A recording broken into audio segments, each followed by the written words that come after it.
With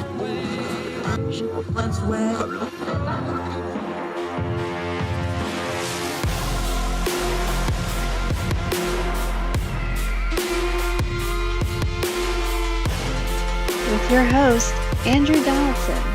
This is Heard Tell. It's Heard Tell Show. It's a Wednesday, halfway through the week, folks. I'm Andrew Donaldson. So glad you're joining us on this May the 11th year of our Lord 2022. Just continues to clip right along at a breathtaking pace, especially now that we're into election season. We're going to talk about some of the primary results that came out last night here in just a little bit. Nebraska and West Virginia went to the polls. They're not the only ones, though. Our guest today, our buddy Conor Duffy over in Ireland. We had some elections in Ireland, historic elections, sea change type elections, as Sinn Féin is now the dominant political power in Ireland. Also, the long-running debate, are we anywhere closer to a reunified Ireland? What's going on in Northern Ireland? A lot of implications there. Great guest today, one of our great friends, Conor Duffy, on the program. So we'll talk a little Irish politics with him. Also, a story we've been covering quite a bit on Heard Tell, Sri Lanka. Why are we talking about Sri Lanka? Where a lot of geopolitical stuff that we've been talking about, China, India, the U.S., the global crisis that is coming out of Vladimir Putin's war in Ukraine, where it's doing things to the global supply chain of food and is doing things to gas and energy prices. A lot of these things are lapping up on the shores of countries like Sri Lanka that were already in a whole lot of trouble, and all these things push them over the edge. We're going to talk about it today. A lot of interesting intersecting things there to learn, because we're going to see it again and again in other countries, and it affects everybody. So we'll talk about that in just a little bit. Also, to close the program, Epic Games, they own Fortnite, the most popular game in the world as of late. They had a cheater. They took the cheater to court. They beat the cheater, and a whole bunch of money is now not only going to go to the people that were wronged, but Epic's going to move them along to a great children's charity. We'll end the program on that note. But first, let's start with some domestic politics right quick. Some folks, not all, some have criticized me that I'm a little hard on the Biden administration, like our friend Missy Howe. How you doing, Missy? Thank you for sending in your note. We always appreciate you. I'm a little hard on the Biden administration. Well, I'm not unfairly hard, I don't think. They're in charge. If you're in the seat, you're going to get a lion's share of the blame. Now, when it comes to economics, and the president was speaking on inflation and gave an economic speech, is what we're going to be dealing with here. It's true that both too much blame and too much credit goes to the president. We've talked over and over again. That's the reason why we have a lot of economists on the show over and over again, because economics is complicated. There's lagging indicators, there's trending indicators.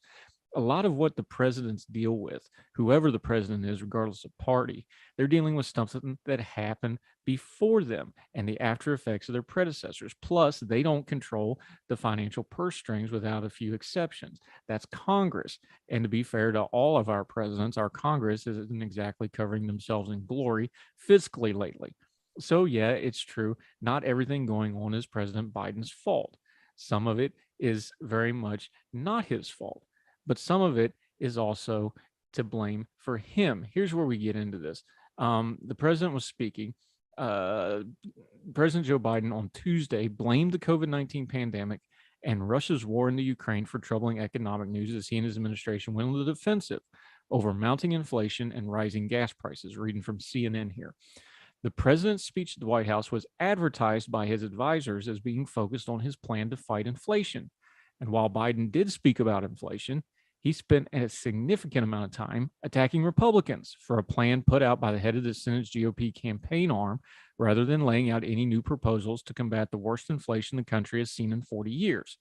Biden said combating inflation is his top domestic priority and acknowledged, quote, families all across America are hurting. The president speaking here. They're frustrated. I don't blame them. I really don't blame them. There's a lot we have to do, Biden said. When asked by CNN's Jeremy Diamond if his administration bears some responsibility for the rising prices, the president said, I think our policies help, not hurt.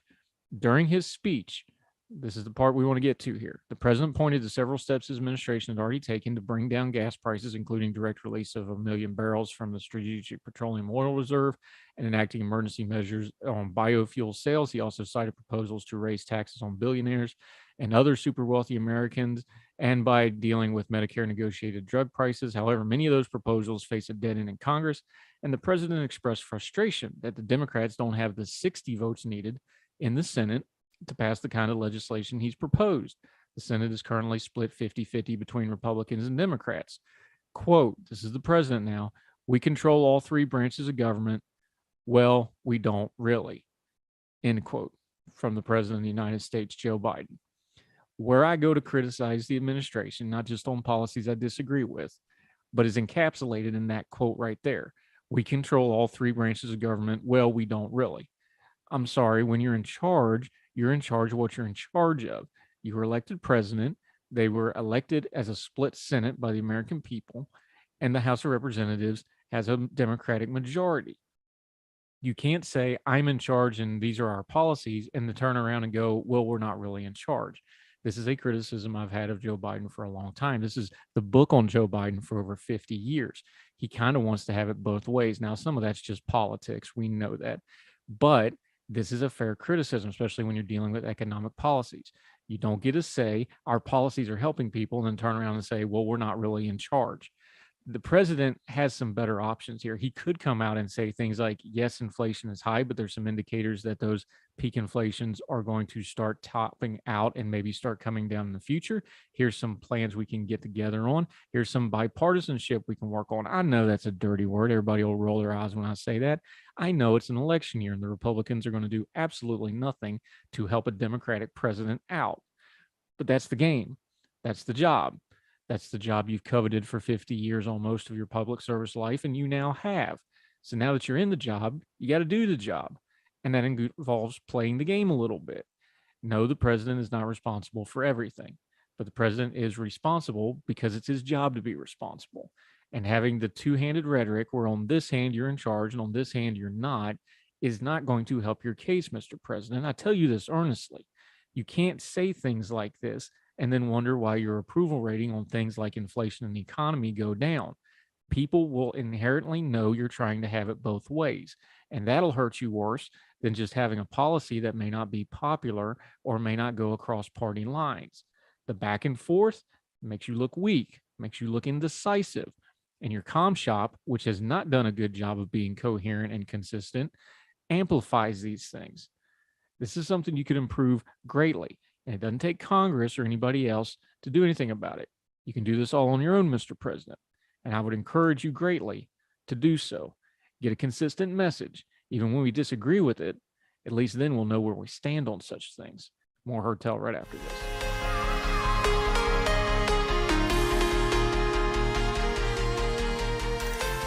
Welcome back to Heard Tell. I'm Andrew Donaldson. Thank you so much for staying with us. We've talked on this program a couple times about Sri Lanka. Now, what's Sri Lanka got to do with anything? Well, Sri Lanka is where a lot of streams of global politics are crossing in really bad, ugly ways that folks need to pay attention to.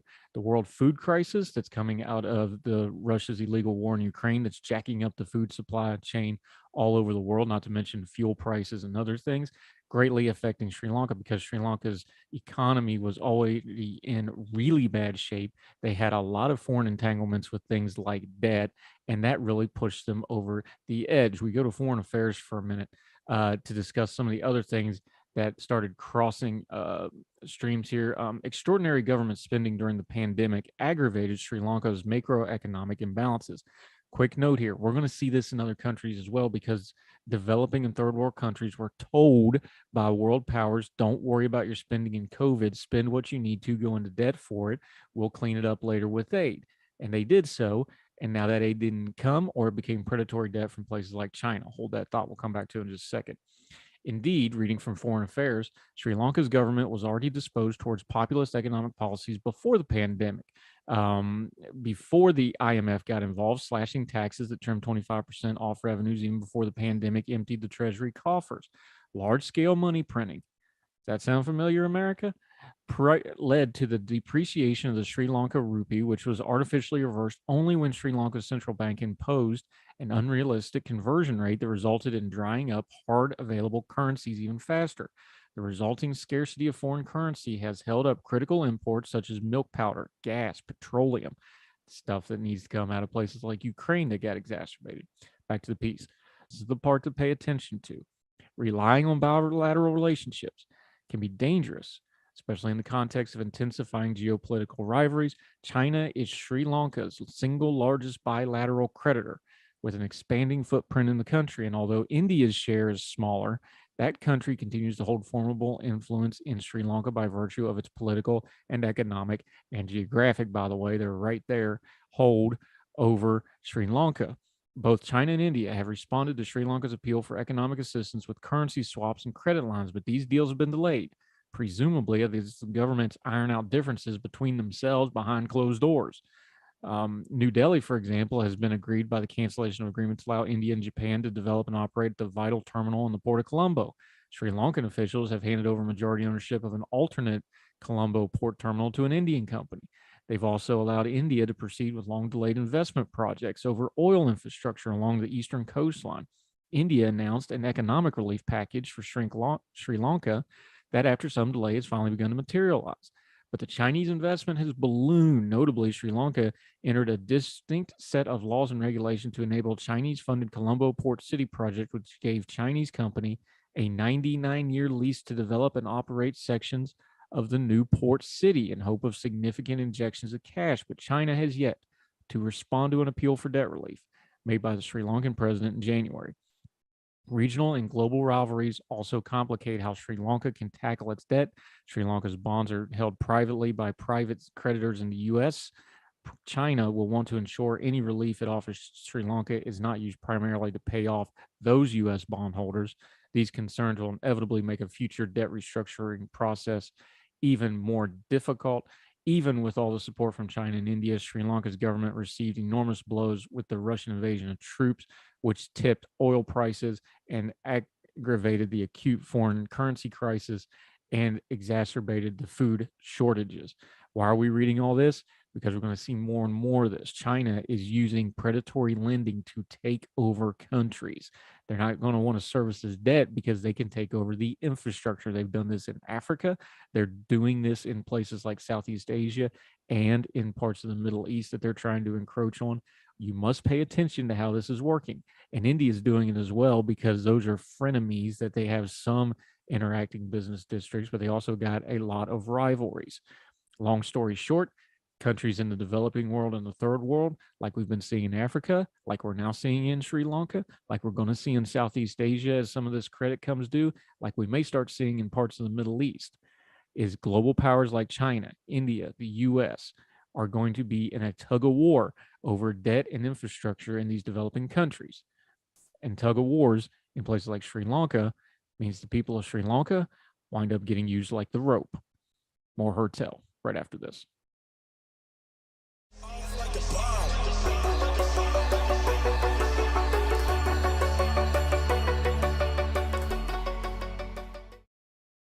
Heard Tell show. Okay, we're not the only ones having crazy elections with weird outcomes here in America. Our Irish friends just did this as well. They had some elections, historic elections. So we're going to do what we always do. We're going to go to Ireland, talk about it. Our buddy Conor Duffy returns to Heard Tell. Been a minute since we've had him on. Thrilled to get to talk to him. And we have to be very reverential now because since the last time we talked to him, he is now, or within a few weeks, of becoming Dr. Conor Duffy. How are you, you august and notable member of our society, sir? I'm not doing too bad, Andrew. Not doing too bad. I suppose I should clarify for your audience as well, though, of course, that I am the type of doctor that, you know, if someone asks on a plane, is there a doctor on board? I very much need to stay in my seat, though. You know, I'm not too good in one of those emergencies. Yeah, he has a doctorate in one of those sciences that I'm not even going to attempt to pronounce out loud here, but he is a great guy. He's been on the program before. Happy to have you back, my friend. Okay, I'm 40. I'll be 42 years old here in 2 weeks. Don't tell anybody. Explain to 80s kid me how the political arm of the IRA is now the predominant political force in Ireland, because that's what just happened. Now, to people our age, this is almost unfathomable. To younger people, it seemed like it was an inevitability. That's a lot of history in a short period of time. The old quote comes to mind: "It happened gradually, then suddenly." Is that kind of what we're dealing with here?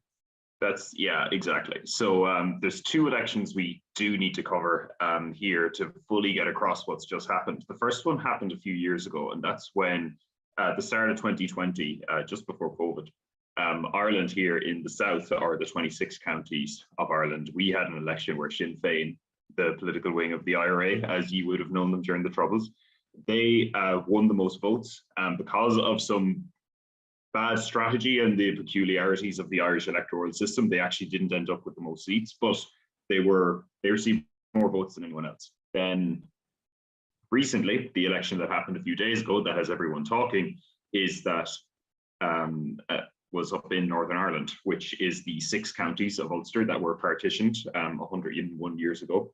And there was an election, and Sinn Féin again won the most votes, but now they also have the most seats in the Northern Ireland Assembly, which is the devolved government of Northern Ireland, similar to how Scotland and Wales have their own individual governments as well as Westminster in the UK.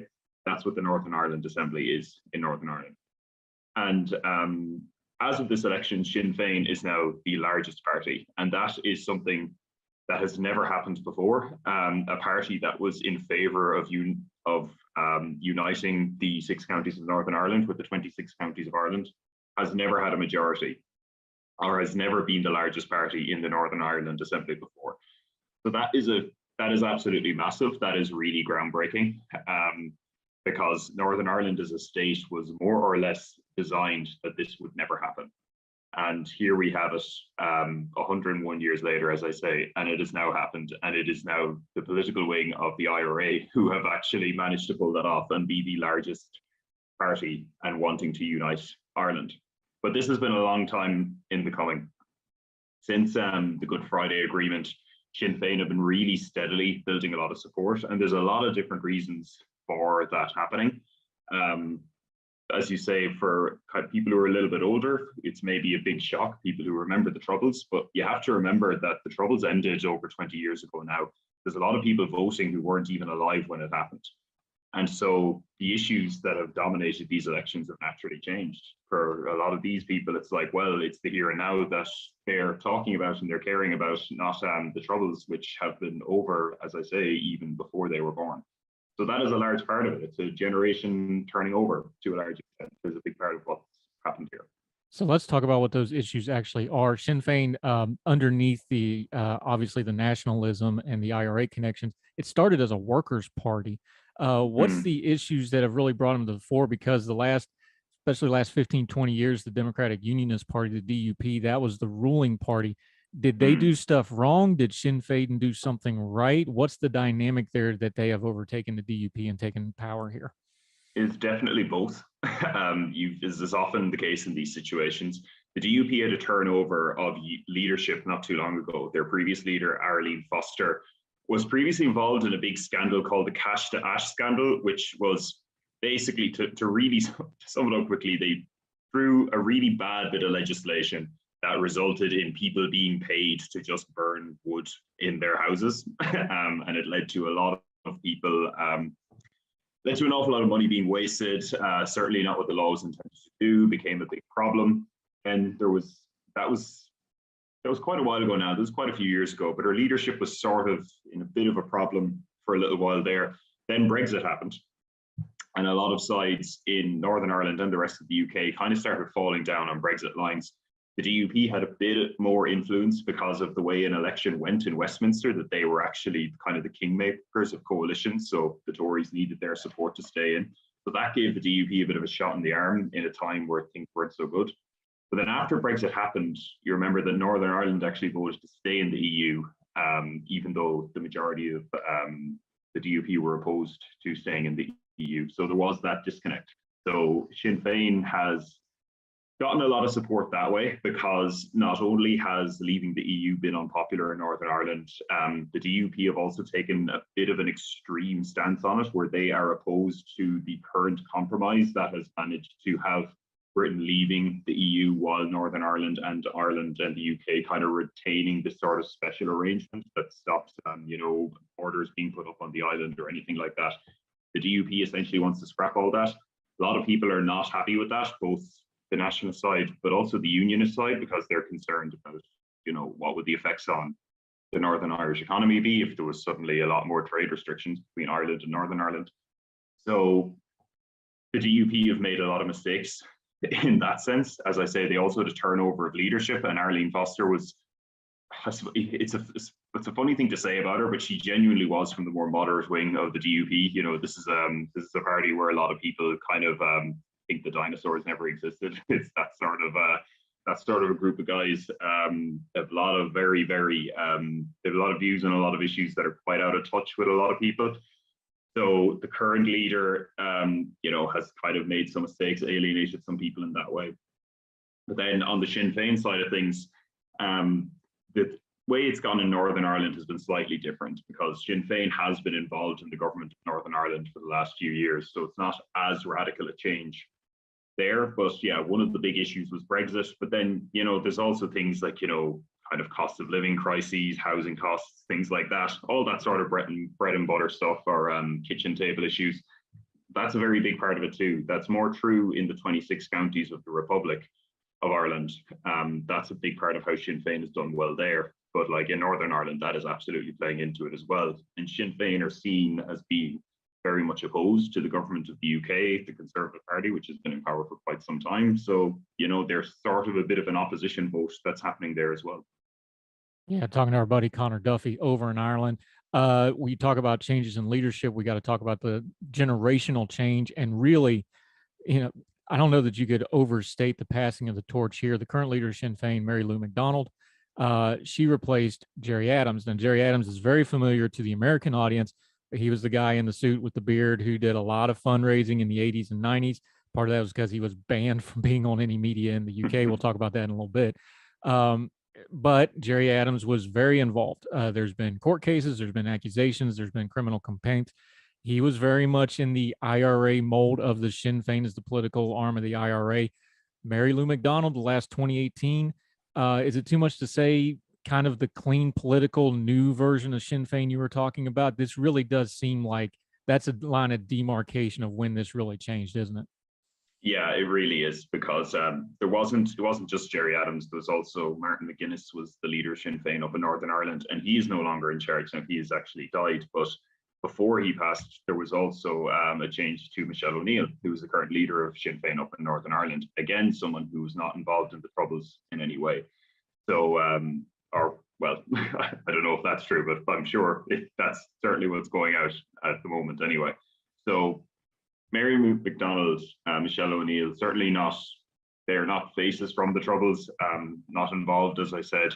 There was some other, say, politicians who were in Sinn Féin who have also since retired, who were from the Troubles generation. All of the faces from Sinn Féin that you see in the news here in Ireland these days, they're all fresh faces. They're people who were not involved in the IRA, who were not involved in the period of time when the Troubles were going on in Northern Ireland. And they are really trying to present themselves as, this is a party that is, materially different from the one that was the political wing of the IRA back in the 80s. They are still as committed to a united Ireland as they have ever been, but they have shifted, and it is, the IRA used to describe their tactics as an Armalite in one hand and the ballot box in the other. The version of Sinn Féin we have now is committed to the ballot box for how it is going to achieve things. And this has been a long process of them trying to convince more and more people that they have in fact made this change. And a big part of how a lot of people are buying that is, as you say, passing of the torch. Gerry Adams is gone, Martin McGuinness is gone. The people who are there in charge now, they're talking about other issues. They're not talking about, trying to violently end the occupation of Northern Ireland. They're talking about, issues of housing and healthcare and, coming to a united Ireland by a vote rather than some sort of military victory over the British. So that sort of shift has been a very big part of how Sinn Féin have become much more acceptable to a lot more people on both sides of the border here in Ireland. Yeah, and just looking at their political platform, especially the most recent one that they did, it's a lot of boilerplate stuff, abolishing the VAT and fuel and energy goods, something on everybody's mind with the economy. Social and affordable home schemes that they're putting together. I'm using schemes there, by the way, in the version they use over yonder, where it's not a bad thing. That's just what they call these things. Talking about, should they have an all Ireland health service based off the NHS model? This is just kind of boilerplate populist politics kind of stuff, for lack of a better term. This seems like it would get you a lot farther at the ballot box. And I think there's evidence now that says whatever they're doing, it's working. Oh, I agree completely, because that's why a lot of people are voting for them these days. They're voting for them because they feel, well, Sinn Féin represents my views on these array of issues more than the other parties do, or especially down here in the Republic of Ireland in the 26 counties. It's sort of like, these other parties have been in charge for a very long time. There are problems with housing is a big one here in Ireland, also problems with the health system and cost of living and stuff like that. And some people are like, well, maybe it's time for a change of guard. And Sinn Féin are the largest party that would potentially represent that change. Something to maybe appreciate here too is that part of why Sinn Féin became the largest party in Northern Ireland is also that there was a surge in support for this non-aligned party, the Alliance Party. And the Alliance Party don't consider themselves nationalists or unionists. They're sort of a kind of middle ground liberal party. And a lot of support has gone to them. They actually gained more votes than anyone else this election. So Sinn Féin becoming the largest party is also because a lot of people who maybe would have voted unionist before are now voting for this party that wants to talk about other things. So they're kind of benefiting from that change in the political landscape in two ways, because their opponents are losing votes to someone who wants to talk all about these sort of bread and butter stuff, but also they are gaining votes themselves personally because they emphasize that more themselves these days as well. Yeah, very interesting sea change going on. Our friend Conor Duffy over in Ireland, we're going to continue to talk to him right after the break. We're going to get a little bit more into Ireland. Northern Ireland is becoming a mess. We need to talk about it. It came up in the Queen's speech in Parliament down south. We'll talk about Northern Ireland, the future of Ireland. Is reunification now something more on the horizon? It's been talked about for 100-some years. Are they actually getting close to it? We'll talk about it with Conor Duffy when we return on Heard Tell right after this.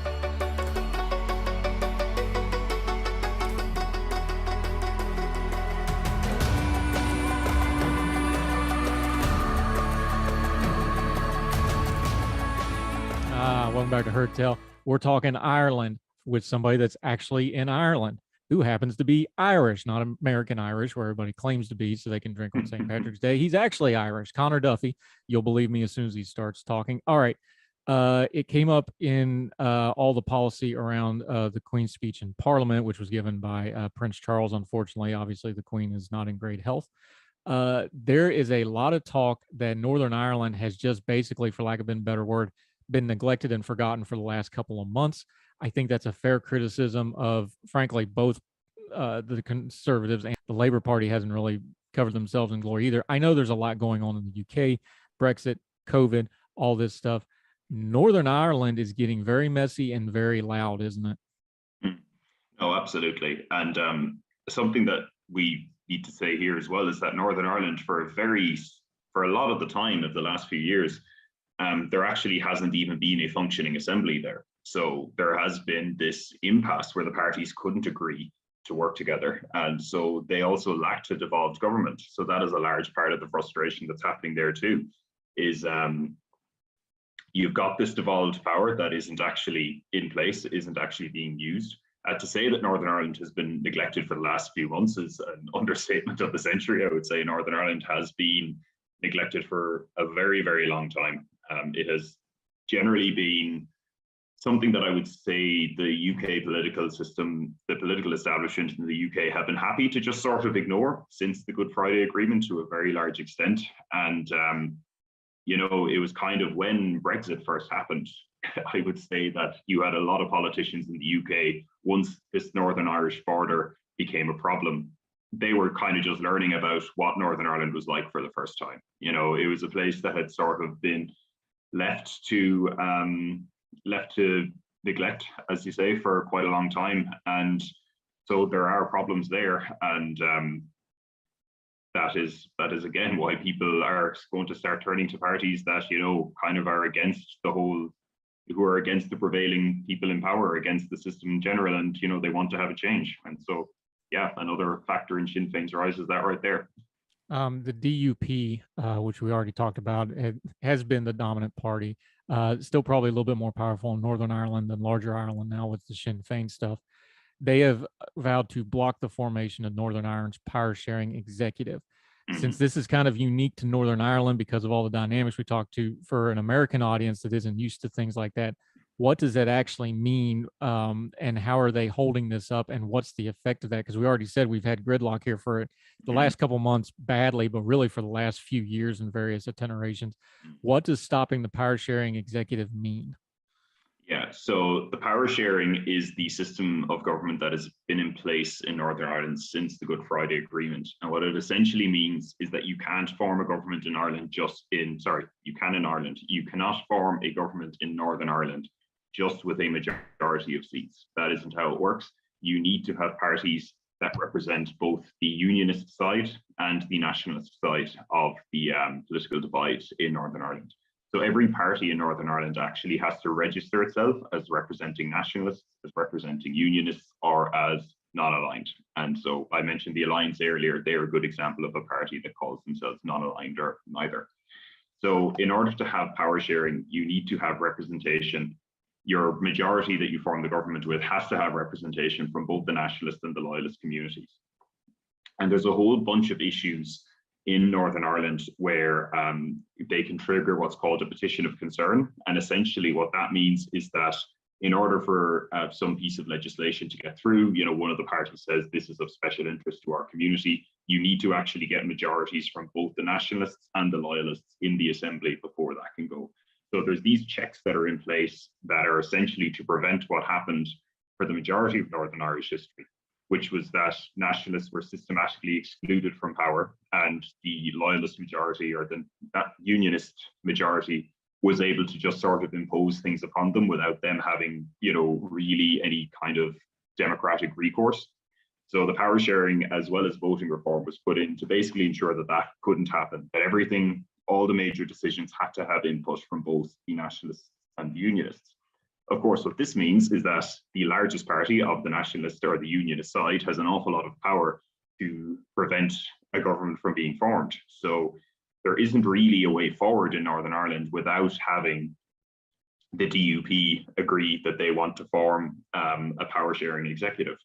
But for them to form a power sharing executive now, it would mean accepting the leader of Sinn Féin in Northern Ireland, Michelle O'Neill, as the First Minister, it is officially a shared post. There is the First Minister and the Deputy First Minister, but in practice, the biggest party gets the First Minister. That would be a hugely symbolic win for Sinn Féin. So the DUP, who have already not been keen on power sharing in recent years anyway, are, threatening that, they don't want any involvement with this. The leader of the DUP may not even take his seat in the Northern Ireland Assembly, which is a whole other problem because he also has a seat in Westminster right now. So one of these little peculiarities of the system that emerge when you've got a devolved administration. And yeah, the consequence of that would be, again, just no executive in Northern Ireland, essentially no devolved government making decisions on the issues that people are caring about. And what happens from then is either the UK takes direct control of what's happening in Northern Ireland or another round of elections. And, I don't, who knows what will happen there, but I doubt we would see wildly different things, because this seems to be what people are expressing, that they're happy with the people who are voting Sinn Féin are happy with Sinn Féin. People who were previously voting for the unionist parties are turning away from them. So that's sort of the political landscape right now. And without another power sharing executive, it's very likely that could only accelerate. Yeah, talking to our friend Conor Duffy over in Ireland. This quote grabbed my attention. I was reading through some of the Irish media. Fenton O'Toole wrote it this way. He said, "The old Northern Ireland is dead, but the new one cannot be born." Do you think that's, you can't get anything into one little soundbite, but that sure seems like it encapsulates a lot of this, doesn't it? That's pretty good, yeah, because the old Northern Ireland, as I said, was a state, a sort of region of the UK that was more or less designed so that nationalists would never be in a majority, that they would never be deciding what happens in Northern Ireland. That clearly is just completely not true anymore. It was even actually acknowledged in the BBC. This was something that it got spread around on Twitter and such quite a lot, that a presenter for the BBC just casually threw that line out there when he was explaining the results, that, oh, Northern Ireland as a state was designed so that what's happening now would never happen. So I don't think there's a clear indication that that is the old Northern Ireland, is no longer the Northern Ireland that exists now. But as for whether the new Northern Ireland can come about, yeah, you've got this gridlock between the parties. There is potentially not going to be a new administration. Because power sharing is the way Northern Ireland is run anyway, even if an executive was formed, it's actually unlikely that Sinn Féin's new position would lead to radically different sort of governance happening, since, as I say, they were previously the junior partner in power sharing before. This would be them shifting to senior partner. So, you wouldn't expect radically different things to happen. But kind of, as I say, symbolically, this is a huge thing. And it definitely does put the question of a united Ireland far more on the political agenda than it has been for a very long time. One of those, you mentioned Westminster and the peculiarities and how there's kind of this dual identity between Northern Ireland and Westminster, which is the UK Parliament, the House of Commons. One of those longstanding peculiarities is Sinn Féin practice abstentia, where they would be elected to Parliament but would not serve. They would hold the title, they would hold all the rights, but they wouldn't actually show up in Parliament. Is that kind of the next step in normalization of Sinn Féin? Do you think that policy goes away and they see an opportunity here and start making their presence known? I don't think they'll ever do that. Really? You think they're going to hold on to that to the end? Sinn Féin will never take their seats in Westminster. I would be shocked if they did. That is something they care very, very much about. And it's something that people criticized an awful lot in recent years, actually, because people said, you guys have seats that you could take in Westminster that you could potentially use to influence how Brexit is going. Brexit was something that most people in Northern Ireland voted against, yet most people in the UK as a whole voted for. So it was kind of, if there was ever an issue that would get Sinn Féin to take their seats in Westminster, that was it, and they didn't. And every time they've been asked, they just don't even like hearing the question. They're like, "We're perfectly clear. We're never going to take the seats in Westminster." So that's the one red line here that's never going to get crossed. Yeah, a red line I don't think would ever get crossed. All right, you mentioned it. This is the big question of all this. I think some folks are probably getting a little ahead of themselves here with this. It's still one election. We still got maybe a trend, but you got to have more than one to have a trend. Are we closer to reunification now than we were 10, 15 years ago? Than we were 10, 15 years ago, I would certainly say we are.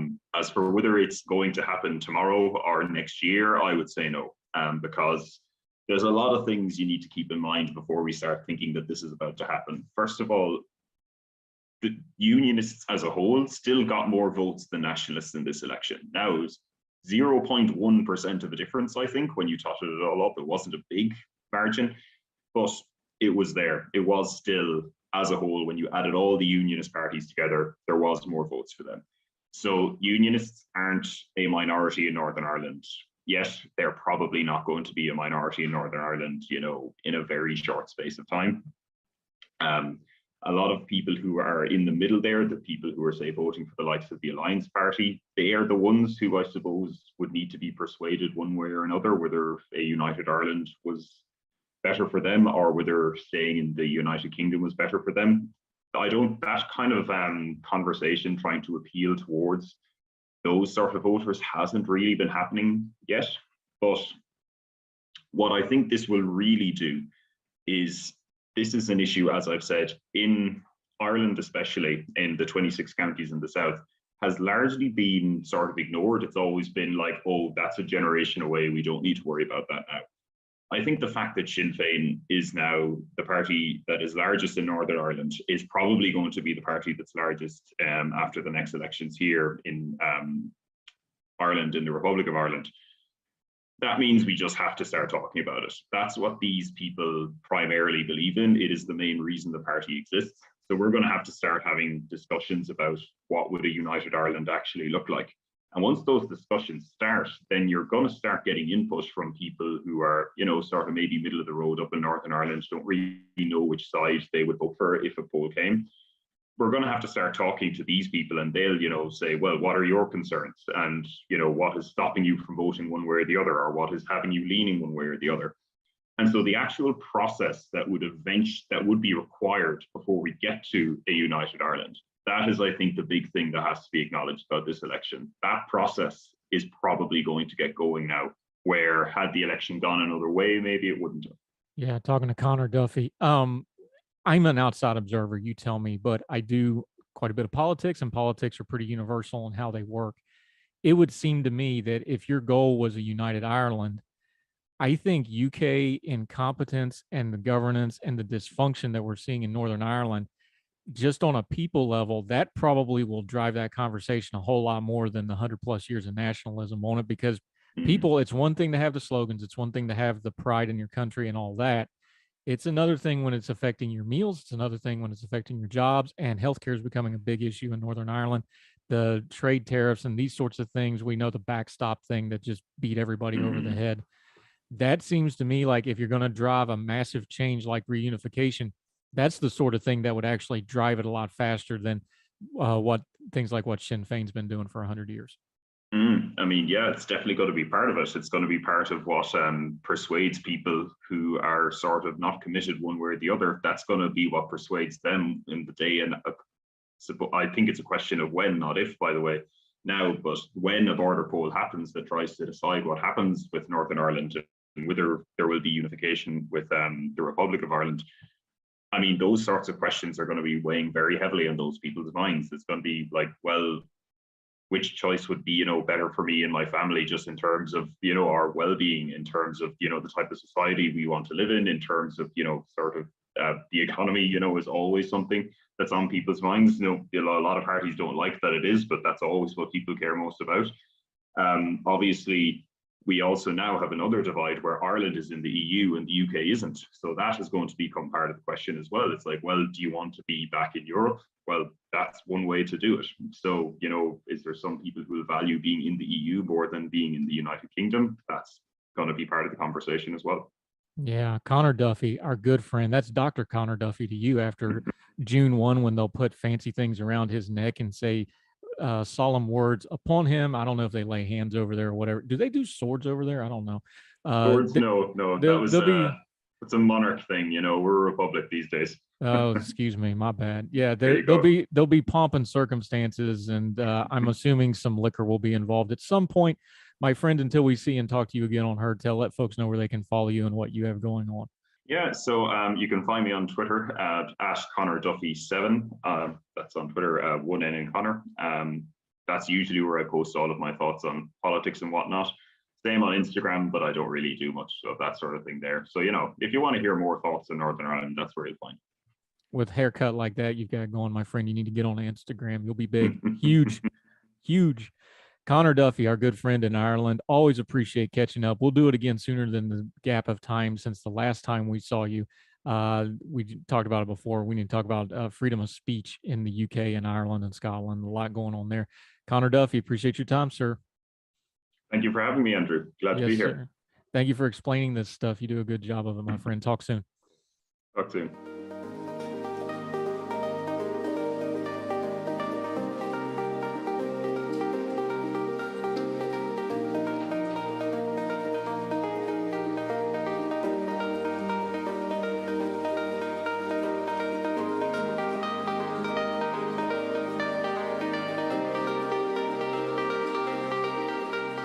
Welcome back to Heard Tell. Updating a couple primaries. We were talking with our friend Joe Zemansky a couple days ago about upcoming primaries where we had ourselves some. Nebraska and West Virginia went to the poll. West Virginia was a little interesting for a couple of reasons, not just because I'm a West Virginia homer and that's my home state and I love it so much. A lot of voting going on there because of redistricting. They lost a congressional district and you had a somewhat rare incumbent versus incumbent primary race.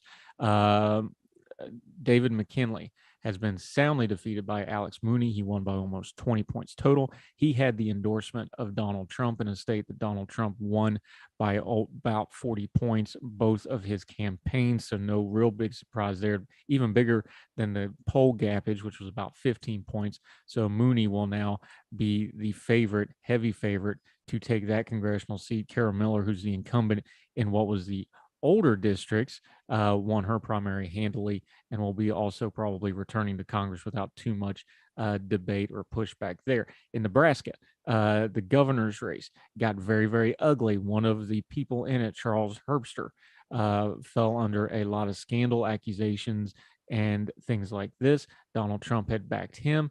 He went down to defeat. He was beaten by Jim Pillen, 33 points to 30 points. This was a crowded field of folks, but Herbster goes down despite the Trump endorsement with all that scandal we were talking about in Nebraska. Big doings coming up on the 17th. A lot more primaries on next Tuesday. We will continue to cover them as we push along in this very contentious, very loud, very noisy, but we must admit, very interesting midterm election. More Hotel right after this.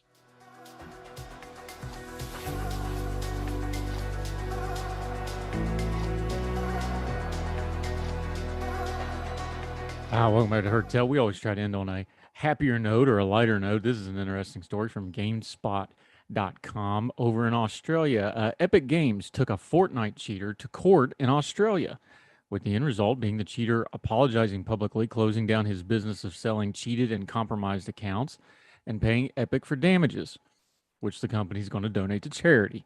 According to documents obtained by GameSpot, the Federal Court of Australia determined Despocotics released his own statement on Twitter saying he was going along with the consent order. He explicitly told would-be buyers would not ask him about Fortnite cheats or player accounts anymore. Quote, "I'd like to apologize to the Fortnite community. What I did was illegal and gave players an unfair advantage over other people who play by the rules. I won't do this ever again." You would hope not. As part of the settlement, Despocotics must also pay damages to Epic in the amount of or both parties' total damages.